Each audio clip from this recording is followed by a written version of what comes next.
O meu nome é Jorge Santos, bem-vindos a mais uma aula de microeconomia sobre a teoria de jogos e vamos abordar o tema do dilema do prisioneiro. Portanto, o tema do dilema do prisioneiro prende-se com a situação de a solução de equilíbrio de Nash não é a solução melhor para ambos os jogadores. Portanto, um jogador A e um jogador B e, de facto, a solução de equilíbrio não é a melhor. Há uma solução que é melhor para ambos. A melhor situação para ambos os jogadores não é um equilíbrio de Nash, portanto há um incentivo para eles mudarem de opinião e melhorarem a sua situação. Só se houvesse cooperação é que se podia chegar à melhor situação para ambos, ok? Vamos ver, portanto, isso, portanto, o que é que acontece se eles não puderem cooperar, que é o que interessa neste momento, para o dilema do prisioneiro, e depois vamos ver se eles cooperarem e vamos perceber que, de facto, a situação de não cooperação é um equilíbrio de Nash, mas a situação de cooperação conduz a um equilíbrio que não é de Nash. Muito bem, então vamos ver aqui. Portanto, o jogador A é o preso A, o jogador B é o preso B. As penas de prisão aplicáveis ao jogador A estão a verde, ao preso A estão a verde, as penas de prisão aplicáveis ao preso B, ao jogador B, estão a vermelho. Se ambos confessarem o crime que cometeram, ambos apanham 3 anos de prisão.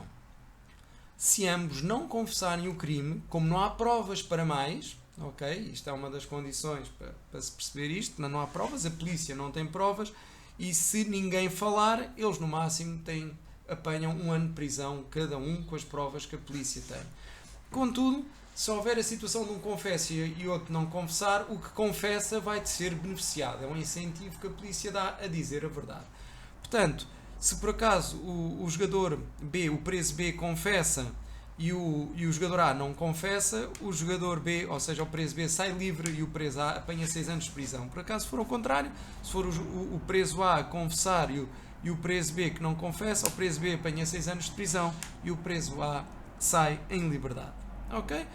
Vamos ver que nestas situações do dilema do prisioneiro vai haver estratégias dominantes tanto do jogador B como do jogador A. Vamos ver então qual será a estratégia dominante do jogador A. Então vamos ver que a decisão dele vai ser sempre a mesma, qualquer que seja a decisão do jogador B. Vamos então situar-nos na decisão de o jogador B confessa. Se o jogador B confessa, o jogador A tem que optar entre 3 anos de prisão e 6 anos de prisão. Claro que ele opta por 3 anos de prisão, ou seja, opta por confessar. Por acaso, se o jogador B decidir não confessar, o jogador A tem que decidir entre sair livre e ter 1 ano de prisão. Claro que ele vai decidir confessar, que é para sair livre. Reparem que, independentemente da decisão do jogador B, o jogador A acaba por ter uma melhor opção em confessar. Ok? Portanto, qual é a estratégia dominante do jogador A? É a estratégia confessar. Ok? Vamos então agora ao jogador B. Vamos ver que, independentemente da opinião do jogador A, ele vai ter sempre uma melhor decisão a tomar. Se o jogador A optar por confessar, ele vai ter que optar entre os dois vermelhos, entre o menos 3 e o menos 6. 3 anos de prisão ou 6 anos de prisão. Claro que ele opta por 3 anos de prisão, que é o confessa. Por sua vez, se o jogador A optar por não confessar, ok, o jogador B tem que optar entre o 0 e o menos 1, ou seja, entre sair em liberdade e ter 1 ano de prisão. Claro que ele vai optar sempre por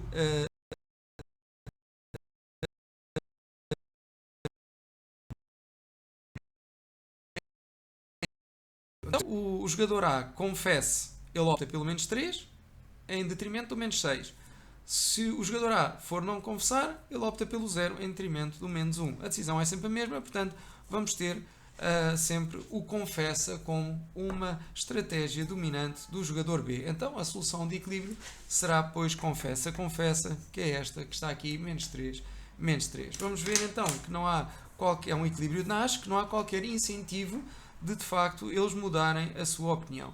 Se eu fixar a opinião do jogador A, ok? Se eu fixar a opinião do jogador A, está aqui, ou seja, se eu fixar confessa, o jogador B poderá optar entre falar ou estar calado, entre confessar e não confessar. Ele opta por confessar. Por sua vez, se eu fixar a opinião do jogador B, o jogador A pode optar entre confessar e não confessar.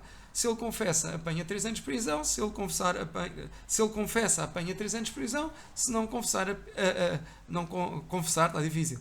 Confessar, apanha 6 anos de prisão. Claro que ele prefere o de cima. Portanto, é uma situação de equilíbrio de nós, porque perante a decisão de uns, eles não querem alterar, portanto, mediante a decisão definida de nenhum deles quer alterar a sua decisão. Mas se nós olharmos bem, não é a melhor decisão para ambos. Cá está, se houvesse cooperação entre ambos, a melhor decisão seria ambos não confessarem, que conduziria a 1 ano de prisão cada, que é melhor do que 3 anos de prisão. Isto é que é o dilema do prisioneiro. Contudo, o que acontece é que a situação de ambos não confessarem é uma situação que não é equilíbrio de nós. Querem ver? Portanto, eu vou fixar o -1 aqui. Portanto, o jogador B não confessa e o jogador A pode optar entre não confessar, ok? O jogador A pode entrar entre não confessar ou confessar. Estão a ver? Portanto, eu fixo o não confessa, portanto, está aqui não confessa, fixo, e o jogador A pode optar entre ter 1 ano de prisão ou não ter. Ele tem incentivo de mudar. Querem ver? Se eu fixar a decisão do jogador A, ok? O jogador A está aqui, quer dizer que o jogador B terá ou não terá incentivo. Portanto, o jogador A não confessou e está aqui. Estamos nesta situação aqui. Suponho-se. Será que é de equilíbrio? Não é. Porquê? Porque o jogador B tem incentivo em mudar do -1 para o 0. Não estamos num equilíbrio de Nash. Ok?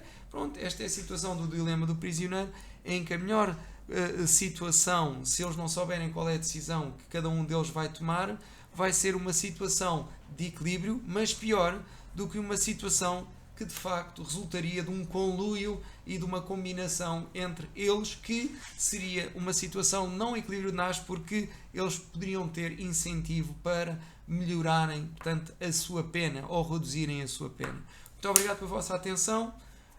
O meu nome é Jorge Santos. Vemo-nos numa próxima aula ou no próximo vídeo.